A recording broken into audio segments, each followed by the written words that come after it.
For more staffing and resources within the San Diego Unified School District. And we're live from the border tonight with a business who says recent immigration policies have hurt their business. Coming up. As ICE raids continue throughout the nation, what are local colleges doing to keep students safe? I'm Shanna Handy with that story coming up.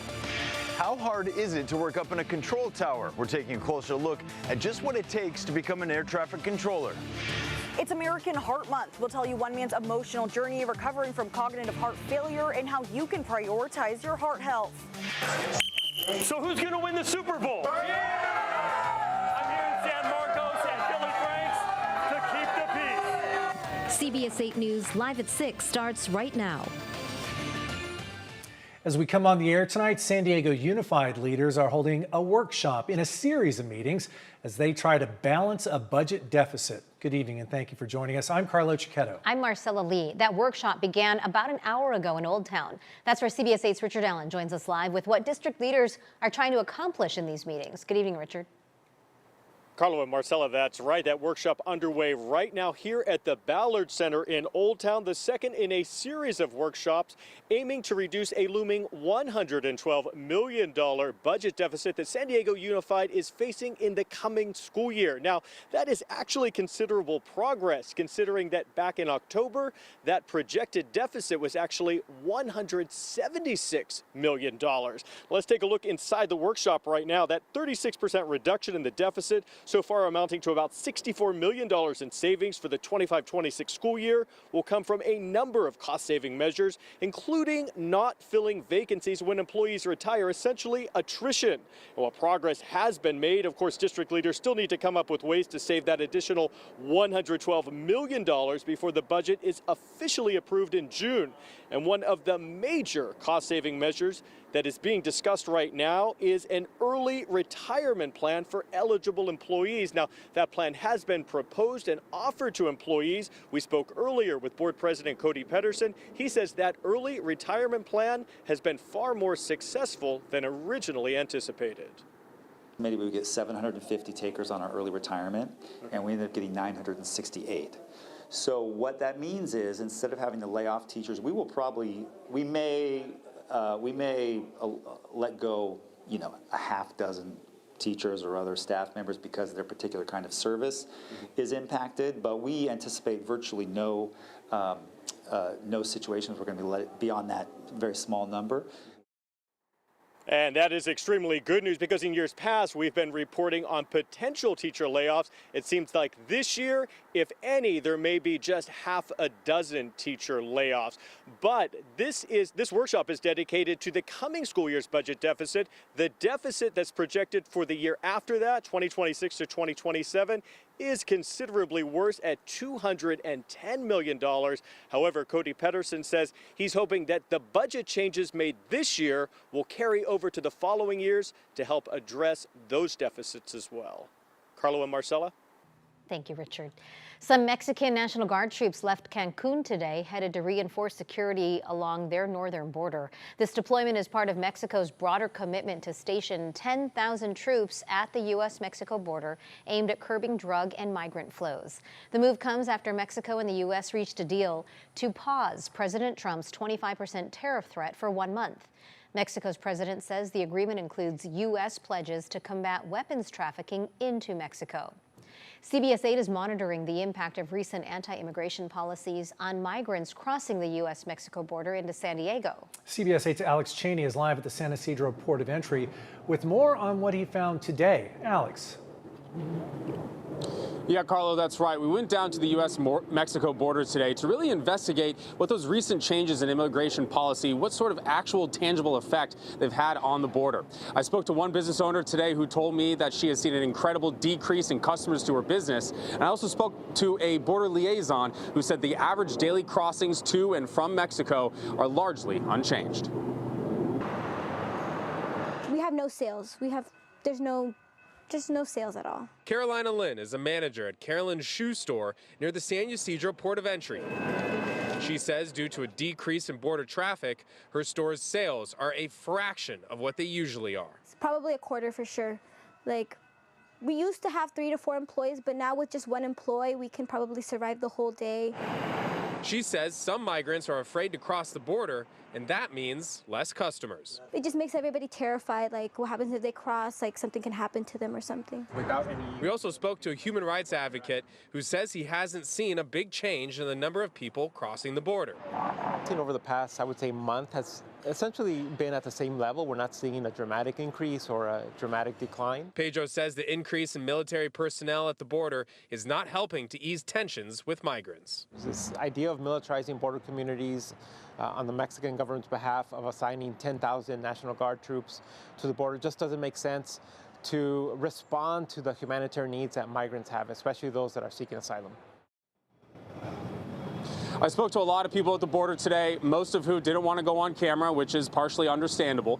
Some of them telling me they haven't seen a change at all at the border. It's normal every day. There are some times where there's more traffic than others, and some people said that they are afraid. However, they still make the trip across the border because they got to go to work, they got to provide for their families, and so it's still important to them to be able to make this change. And of course, we're going to continue to investigate this and keep you updated on what happens here at the border. Reporting here live, I'm Alex Cheney, CBS 8. Thanks, Alex. California's Attorney General is pushing back against President Trump's executive order on transgender rights as his office releases new guidance for schools facing immigration enforcement. California's schools are and will remain a welcoming, inclusive, and safe place for all, regardless of your sexual orientation, gender identity, or immigration status. The guidance, available on the Attorney General's website in multiple languages, outlines steps that schools must take to protect students' privacy and rights. The state has also created a special email hotline for schools to report immigration enforcement activities. Tonight, some California lawmakers are working to advance a bill that could prohibit ICE agents from entering schools without a judicial warrant. It also looks to reinforce protections for undocumented families by banning the disclosure of records. The bill aims to prevent attendance drops linked to deportation fears. State leaders say those fears and dropping attendance cost schools $8 billion during President Trump's first term. Meanwhile, the San Diego Unified School District released a statement yesterday saying it will not give access to ICE without a warrant, adding its schools are, quote, safe spaces.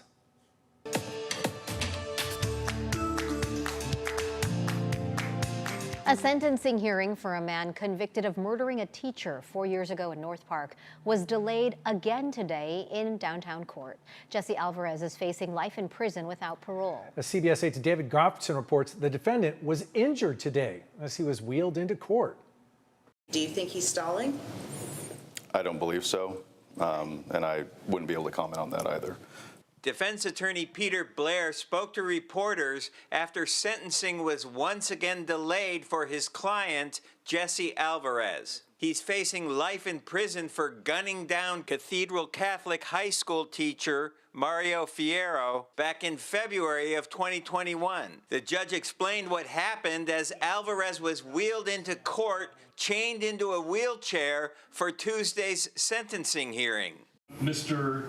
Alvarez reacted rather harshly when he saw the deputies and flipped his chair and his face hit the ground. Is that fair to say? Yes, Your Honor. Which left us with Mr. Alvarez now traveling to the emergency room to get treated. A jury convicted Alvarez 11 months ago of first-degree murder with a special circumstance of lying in wait. The murder victim was engaged to Alvarez's ex-girlfriend when Alvarez waited for him outside his North Park apartment and shot him 6 times, 4 times in the head. His sentencing has been delayed several times. A month ago, we had a COVID diagnosis for Mr. Alvarez, and then we had another health issue yesterday, and then today it appears we have an injury as well.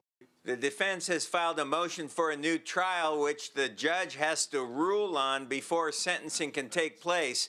Meanwhile, family and friends of Fierro are still waiting for justice.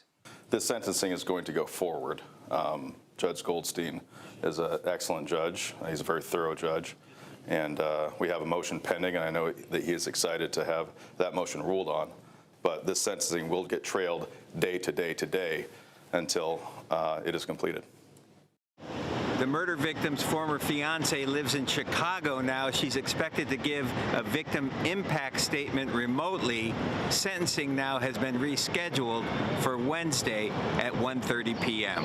At the downtown courthouse, David Gottfredson, CBS 8. Thanks, David. Feeding San Diego is expanding a popular program that helps ensure local students have something to eat outside of school. The school pantry program feeds roughly 6,000 households. Thanks to a fundraising campaign, that number is expected to jump to 11,000 households. The program offers free or reduced price meals at schools with a high number of eligible students. Just a lot on our families' plates and a lot of choices that families have to make, whether it's choosing between healthcare and food or current bills and food. We like to provide the food to take that burden off of their plates so they can focus on other areas. The program will expand to 58 schools in the county, but another 27 schools are still on the waiting list. For more information or to donate, visit CBS8.com and find the online version of this story. If you've been in Pacific Beach recently, you may have noticed a lot of construction equipment, including a giant crane at the entrance of Crystal Pier. Crews are busy making much-needed repairs to the pier. We're told construction workers are replacing planks on the pier's deck and replacing more than a half-dozen pilings under the pier. City leaders say those pilings were damaged by storms and high surf back in late 2023. The work is expected to continue for another 3 to 4 weeks. The massive amount of money raised by the music world to help wildfire relief efforts in Los Angeles, that's still ahead. Plus, as immigration raids continue across the nation, we're taking a look at what San Diego area college campuses are doing to protect students and staff. Have you ever wondered what it's like to be an air traffic controller? Well, we're taking a closer look at what it takes to do that job coming up. In that forecast, we are looking at a chance for some wet weather all the way through Friday. Also some gusty winds picking up mainly for the mountains and the desert when it comes to those stronger gusts. And we're going to stay near to slightly below seasonal with our temperatures into the start of next week. All those details, they're coming up.